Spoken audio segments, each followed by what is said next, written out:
¿Qué tal, amigos? Bienvenidos a una nueva edición de Perú Reporte. Como de costumbre, compartimos la mesa de conducción con Violeta González. Violeta, muy buenos días, bienvenida. ¿Qué tal, Rolando? Buen día. Programa interesante porque vamos a tener como analista político a Reinaldo Serra hablando sobre el tema político, ¿verdad? Sí, precisamente vamos a hablar de coyuntura política, de la situación que en estos momentos se está dando en nuestro país. También vamos a conversar con el ingeniero Wilmer Chuquimbalqui. Sí, él va a tener un bloque de ingenieros, un bloque de ingeniería sobre aspectos técnicos, tocarlo también con profesionales del rubro, pero de una manera pues que el común de la gente lo puede entender. Entonces, con este material y con una coyuntura política que está dando mucho que hablar, son más de 100 días de Pedro Pablo Kuczynski. 105 días con Pedro Pablo Kuczynski. Sobre esto hablamos con Reinaldo Serra y con Wilmer Chuquimbalqui. ¿Empezamos? Empezamos. Vamos a una pausa comercial y empezamos con Perú Reporte.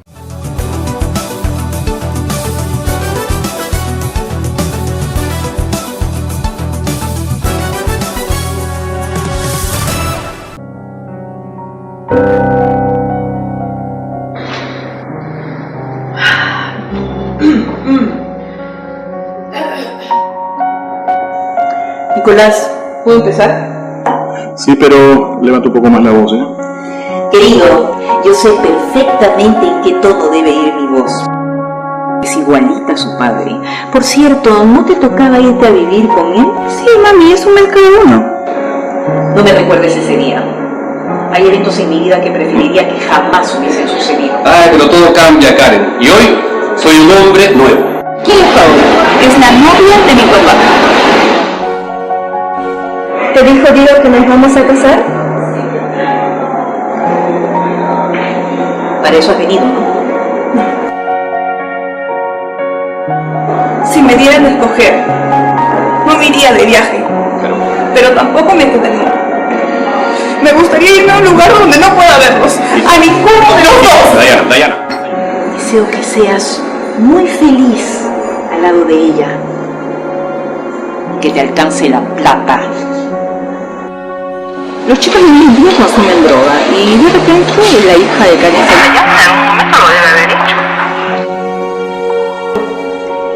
Que seas feliz, que llegues muy lejos. Trata de ser feliz cada día, hija.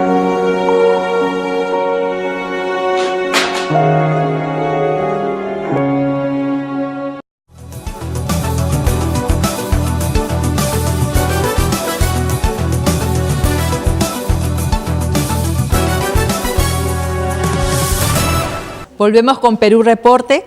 Nos encontramos con el analista político Reinaldo Serra. Vamos a hablar sobre coyuntura política. Bienvenido, Reinaldo. Bien, muchas gracias. Encantado de estar con ustedes. A 105 días del gobierno del presidente Pedro Pablo Kuczynski ya tenemos malestar en el sur. Recordemos que con el 60% lo pusieron también como presidente. Fue el voto más fuerte que tuvo en el sur presidente Pedro Pablo.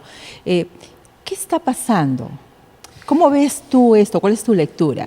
Ayer por la noche he visto la primera propaganda del gobierno tratando de hacer una revisión de lo que ellos consideran se ha avanzado en este tiempo, ¿no? Parece que tienen esta misma impresión que nosotros y están buscando decirle a la gente que este tiempo no ha pasado en vano, sino que hay algún trabajo que exhibir. Pero lo cierto es que, como todo gobierno inaugural, siempre hay un periodo de luna de miel, digamos, que no puede tomar más de 100 días. Y pasados estos 100 días, entonces ya la población empieza a demandar, al menos que se vean los primeros avances de las promesas más importantes que se dieron durante la campaña electoral, y creo que es muy poco lo que actualmente el gobierno tiene por exhibir, ¿no?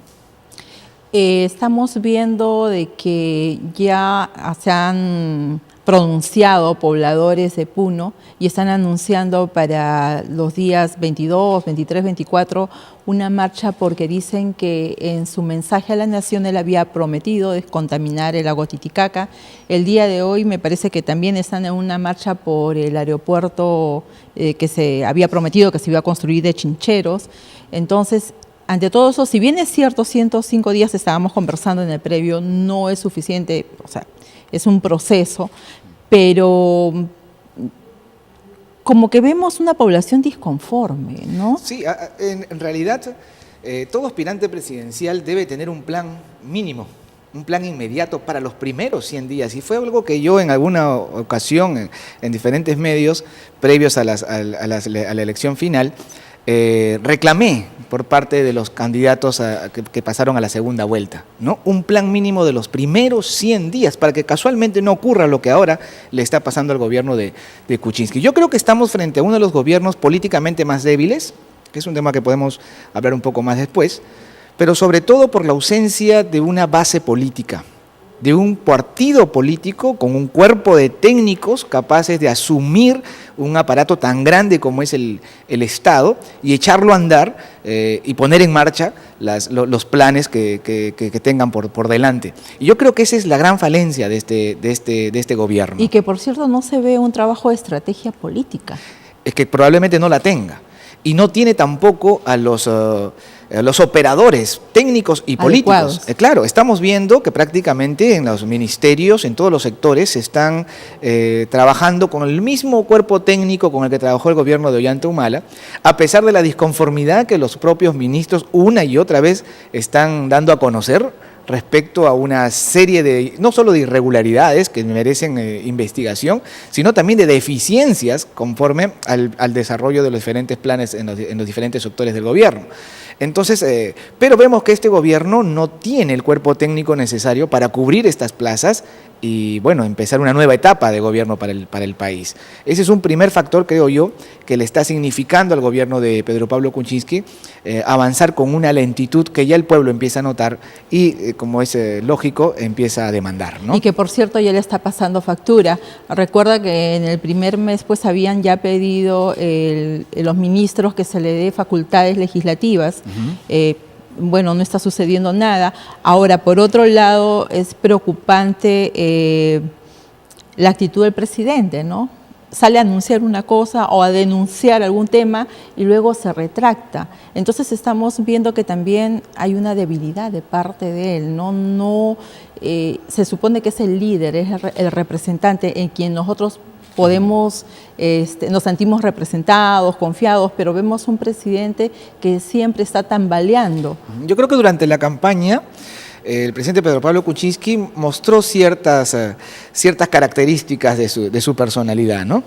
Pero ahora está al frente del gobierno nacional y creo que tiene que pensar un poco más respecto a ciertas afirmaciones que va a dar. Si no vamos a caer, recordemos a Alejandro Toledo, que necesitábamos siempre un traductor, ¿no? Aparecía por allí Ferrero, que era particularmente su traductor. Yo creo que necesitamos que el presidente tome un poco más de tiempo antes de lanzar así libremente sus apreciaciones. Eso por un lado. Pero segundo, creo que también necesita ser asesorado técnicamente. Y por otro lado, ¿tú crees que hay un cogobierno con el fujimorismo? Bueno, eso es lo que señala la señora Verónica Mendoza, y yo no estoy tanto de acuerdo con eso.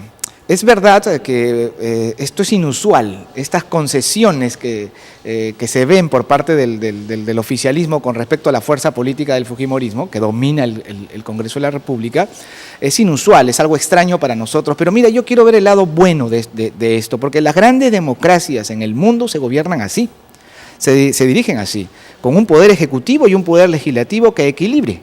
Y en eso casualmente se basa el equilibrio de poderes. Por eso, a pesar de toda la incertidumbre y la gran incógnita que tendremos con los resultados en Estados Unidos con la victoria de Trump, la gran diferencia del sistema norteamericano con el nuestro es que no es un sistema presidencialista en el que todo el poder recae en el presidente de la República, sino que hay fuerzas y hay verdadero equilibrio de poderes, de manera que el presidente Trump no podrá hacer todo lo que él quiera hacer. Y discúlpame, y que nuestra situación política, pues definitivamente tendría que funcionar así, teniendo en cuenta primero que que PPK no tiene mayoría en el legislativo y que es importante que se tenga que trabajar de la mano el ejecutivo con el legislativo. Y aprender a ceder, que es una de las prácticas de gobierno en el cual estamos muy poco entrenados los peruanos. Y creo que esta puede ser una buena oportunidad. Aprender a ceder para poder ir avanzando, ¿no? Y el equilibrio de poderes, desde mi punto de vista, siempre va a ser positivo. A pesar que desde algunas perspectivas pareciera que se practica un chantaje, ¿no?, por parte del legislativo. Pero yo creo que con buen manejo, con un manejo fino, inteligente, esto más bien puede redundar en algo positivo. Sí, y lo que sí considero que podría ser importante es no dejar de lado el tema de mirar un poquito más, profundizar más con qué tipo de profesionales se está trabajando, tener en cuenta que es importante que hasta el momento no se ven personas que precisamente que estén al lado de las direcciones o al mando de las direcciones, personas con capacidad de gestión. ¿No? Eso es importantísimo, eso es clave y creo que esa es una de las deficiencias definitivamente de este gobierno. Y esto es algo que tiene que llevarnos a la reflexión, más allá de estos 5 años de gobierno que recién empiezan, sino pensar en el futuro como país, en la necesidad de fortalecer los partidos políticos. Porque lo que tenemos ya desde los últimos 20 años, en realidad con excepción de 1 o 2 partidos mal llamados tradicionales, por cierto, son movimientos electorales, en el cual un grupo heterogéneo de personas se juntan con un único interés común, el poder. Y una vez que alcanzan el poder, estos se dividen en grupos, fracciones, intereses y cada quien pugna por los suyos, por los propios. Y eso es lo que está pasando en este gobierno. Un partido tan débil, con una representatividad tan mínima en el Congreso de la República, siendo el partido de gobierno, sin embargo está partida en 2. Su representación parlamentaria está partida en 2 grupos muy claramente vistos.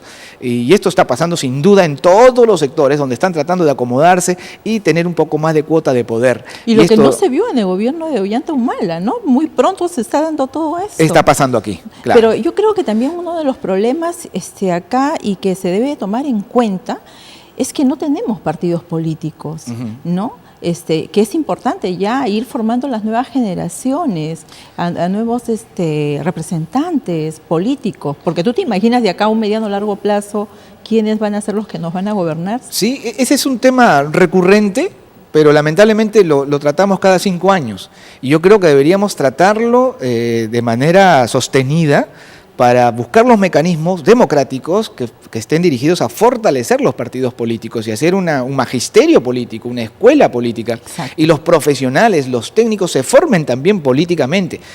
Por eso la importancia de la ley de partidos políticos, que esta sea pensada con esa dirección, ¿no? Lamentablemente, y esta es la realidad nacional, pero es la realidad sobre todo, la podemos palpar muy claramente en las regiones y en los gobiernos locales. Prácticamente todos son movimientos electorales que así como se crean, desaparecen según el resultado electoral que hayan tenido en algún momento del proceso electoral. Entonces, y esto trae por consecuencias gobiernos como el actual. Gobiernos débiles políticamente, sin una representación que los respalde, sin una base política que sirva de puente entre el gobierno y la población. Esa es la función de un partido político. No hay una ideología política, Desde luego. Y no hay un solo direccionamiento. Entonces, esto da para largo, Reinaldo, para tocar este tema. Vamos a ver qué sucede. Bueno, ya está por terminar prácticamente el año. Vamos a ver cómo empieza el próximo año.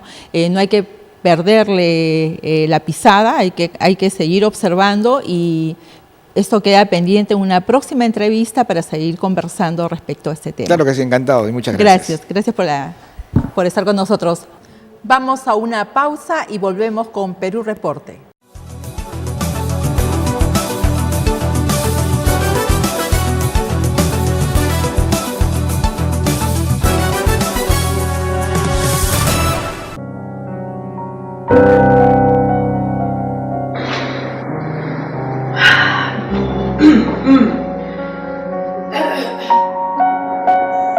Nicolás, ¿puedo empezar? Sí, pero levanta un poco más la voz, ¿eh?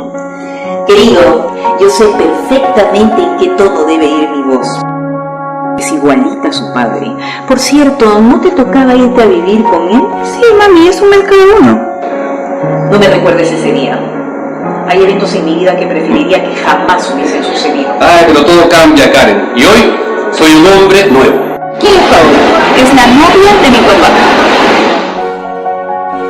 ¿Te dijo Diego que nos vamos a casar? Para eso has venido, ¿no? Si me dieran a escoger, no me iría de viaje, pero tampoco me quedaría. Me gustaría irme a un lugar donde no pueda verlos, a ninguno de los dos. Dayana. Deseo que seas muy feliz al lado de ella. que te alcance la plata. Los chicos de hoy en día consumen droga y de repente la hija de Karen en algún momento lo debe haber hecho. Que seas feliz, que llegues muy lejos. Trata de ser feliz cada día, hija.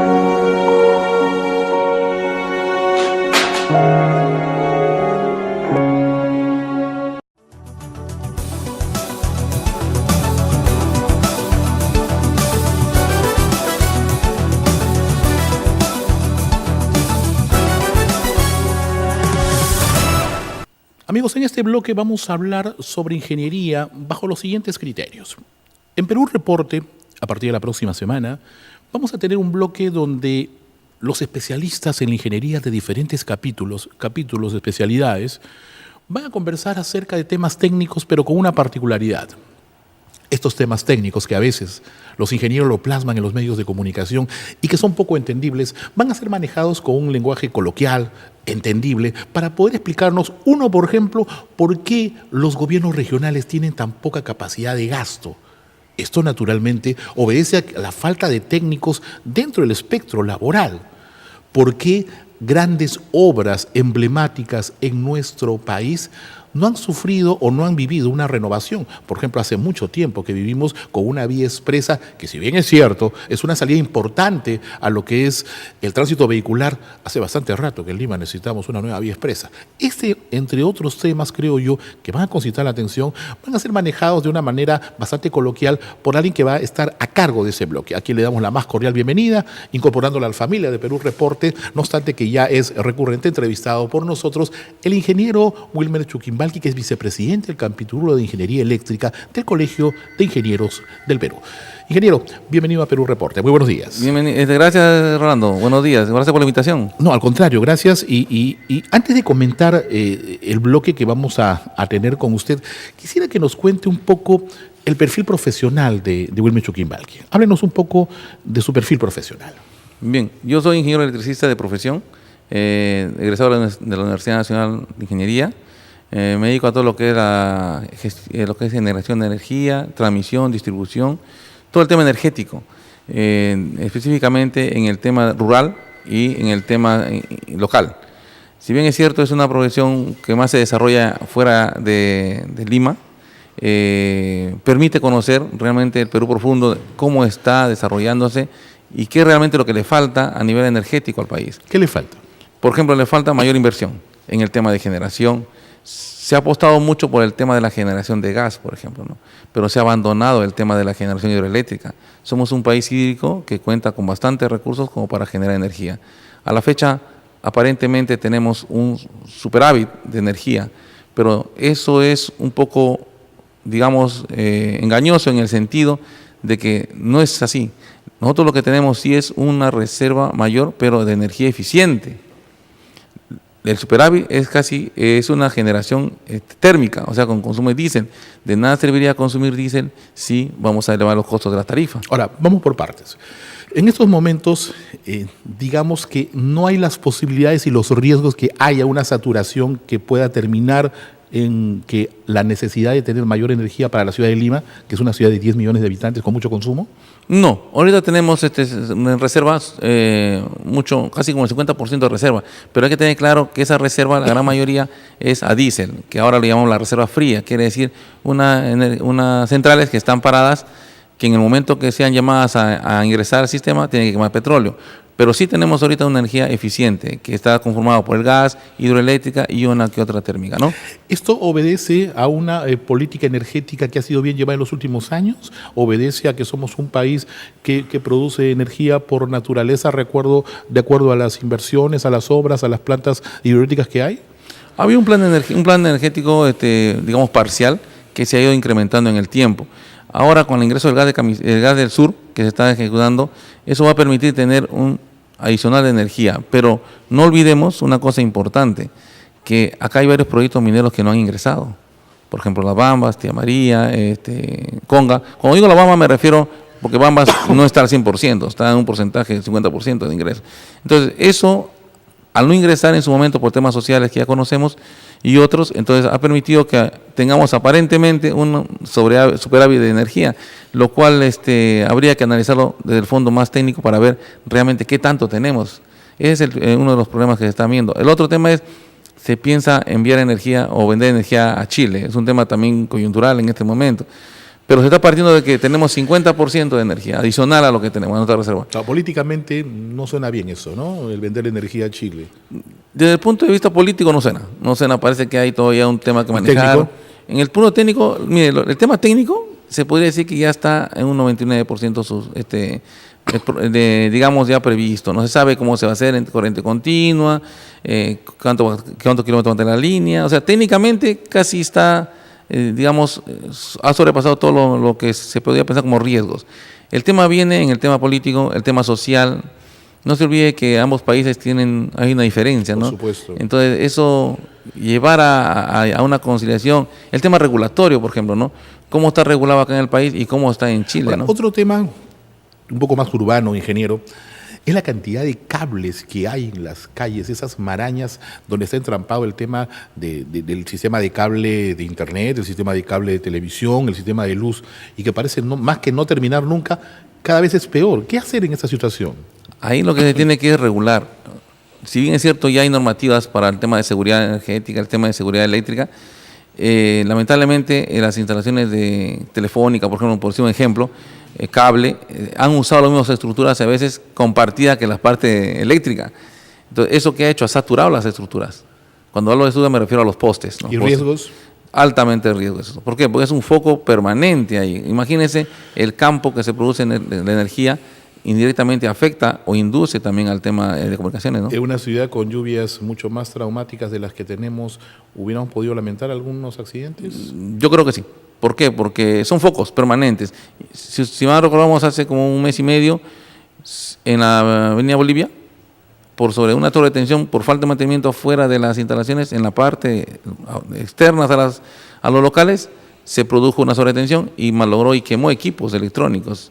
Imagínense, solamente los quemó los equipos, no ocasionó algo más. Imagínense un incendio en ese momento, ¿cómo se puede controlar? Donde toda la zona de Bolivia, pues esa zona es pura equipos electrónicos, ¿no? Y ahora que toca el tema de incendios, que cada vez son más recurrentes en la ciudad, sí, pareciera que cuanto más se habla del tema, cuanto más, entre comillas, se supervisa el tema de INDECI, el tema de la municipalidad misma, pareciera que más aparecen, ¿no? O sea, es un tema de mesa medio redonda raro. no aprendimos. Sigue siendo casi lo mismo, sí, o sea, sí. no se ha tomado precauciones. Uno va a mesa redonda ahora que se vienen las fiestas, es como a partir del mes de octubre o noviembre uno ya está predispuesto a saber que alguna criatura va a sufrir los embates de los fuegos artificiales, estos que son por festividades navideñas.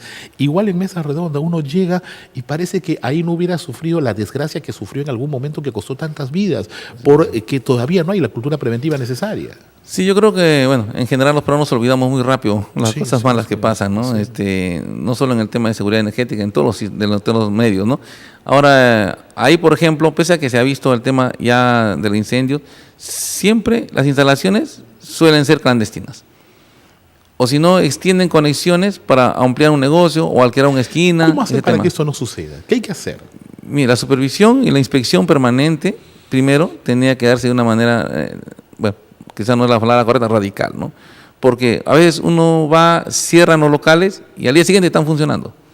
Entonces, el problema no es del que lo abre, el problema es de la autoridad que no es radical en ese sentido. ¿Por qué? Porque cuando pasa algo, en mi local, por ejemplo, si pasase algo, bueno fuera que mi local se afecta al resto, ¿no? Y quizás hay vidas por medio que mueren en ese momento, ¿no? Porque, por ejemplo, ¿cuánta gente que nos está viendo tiene un extinguidor en casa? Que es algo tan fácil y que puede salvar vidas, inclusive, Sí. que puede librarnos de una situación muy, muy dura, ¿no? Sí, eso más que todo están en los centros que son supervisados por INDECI, ¿no? Los centros comerciales, los locales, los colegios, etcétera, ¿no? En las casas es muy difícil encontrar que alguien tenga un extintor y mucho menos saber usarlo, ¿ah? Pero deberían tenerlo, ¿no? Deberían tenerlo, Y ese es sí. el punto también, saber usarlo, porque no solamente Sí, basta con exacto, porque tenerlo. la vez pasada justo estuve haciendo una inspección y veía extintores bien iluminados, con sus letreros, habían pasado INDECI. Entonces yo les pregunto, a ver, ¿quién de ustedes sabe usar el extintor? Y nadie dijo yo. Viene a ser lo mismo que nada. Sí, ¿por qué? Porque a veces pasamos la inspección poniendo todo bonito, pero no vemos realmente si el certificado capacitación es original o es el adecuado, si el certificado de calibración de los equipos que hacen las pruebas son realmente originales. Un punto tan importante, Sí, ¿no? que a veces algunos profesionales de una u otra forma, por omitir, saltan ciertos puntos y lamentablemente a veces certifican, ¿no? Yo me encontré con este tipo de problemas y es lamentable decirlo en este medio, ¿no? Pero eso pasa. Entonces la idea es que el usuario tome conciencia de que si algo hace indebido, el riesgo es para ellos y su familia.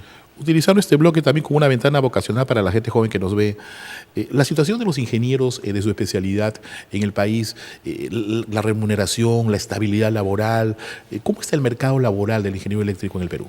Mire, el tema laboral es bien complejo, dependiendo si es un trabajo público o un trabajo privado. Normalmente en los concursos públicos, los costos para la carrera de ingeniería eléctrica es bien bajo los costos, los honorarios son demasiado bajos, totalmente por debajo del 50% de lo que paga un privado, ¿no? Entonces muchos profesionales a veces prefieren no participar por el tema de los honorarios. Exigen un sinnúmero de experiencia, capacitaciones, maestría. Que no va de acuerdo con la remuneración. Sí, lamentablemente yo no sé quién hace las bases, realmente. Porque yo he concursado muchas veces con muchos profesionales, colegas, y te exigen, pero un ingeniero ya, A1, vas a ver los honorarios, por decir un monto, el más bonito, 3.500 soles. Imagínense un especialista, y ese mismo especialista en un privado, pues 3, 4 veces más el sueldo. Entonces, ¿eso qué hace? Que los profesionales vayan o participen de los trabajos, proyectos, pero no lo desarrollen con esa voluntad, ¿no? Porque sí o sí, lamentablemente vivimos en un mundo que dependemos mucho de los ingresos, ¿no? Por supuesto, y más aún si estamos hablando de una carrera de ingeniería. Exacto, que cuesta, ¿no?, tanto sacrificio, trabajo, y las capacitaciones, tiempo. Usted una maestría, un diplomado, ¿cuánta inversión significa eso, no? Para después terminar, pues, ganar. Pero esto suele pasar mucho en muchas profesiones, sí, en el sector, sí, sector público, básicamente, sí, ¿no? Sí. Bien, ingeniero, entonces estamos dándole la luz verde para que a partir de ahora, todos los viernes, aquí en Perú Reporte, hay un bloque donde usted como ingeniero converse con otros ingenieros sobre temas de interés para la opinión pública. Ah, mira, qué bien. Con eso podemos ir ampliando algunos temas y más que todo capacitar a las personas, ¿no? Eso es lo que falta en los medios, que se capacite, porque el público de a pie está atento y cuando hemos salido a unas entrevistas, han llegado a preguntar, ¿y esto cómo hago? Entonces, hay la aceptación. Si no hubiese eso, se diría, pues no, nadie ve esto, nadie le interesa, pero sí. Bien, entonces, con el título de Ingenieros 2021, con la visión que se viene el Bicentenario, pues a partir del próximo viernes lo tenemos con nosotros con, digámosle así, lo principal de los profesionales de la ingeniería en el Perú. Bien, Rolando, gracias también, y este programa yo creo que va a ser una ventana para que sigamos creciendo y capacitando a las personas por este medio. Estoy seguro que sí. Gracias, Rolando. Bien, amigos, entonces nosotros ponemos punto final hoy viernes a Perú Reporte. Nos reencontramos la semana próxima. Que pasen un buen fin de semana. Cuídense mucho. Permiso.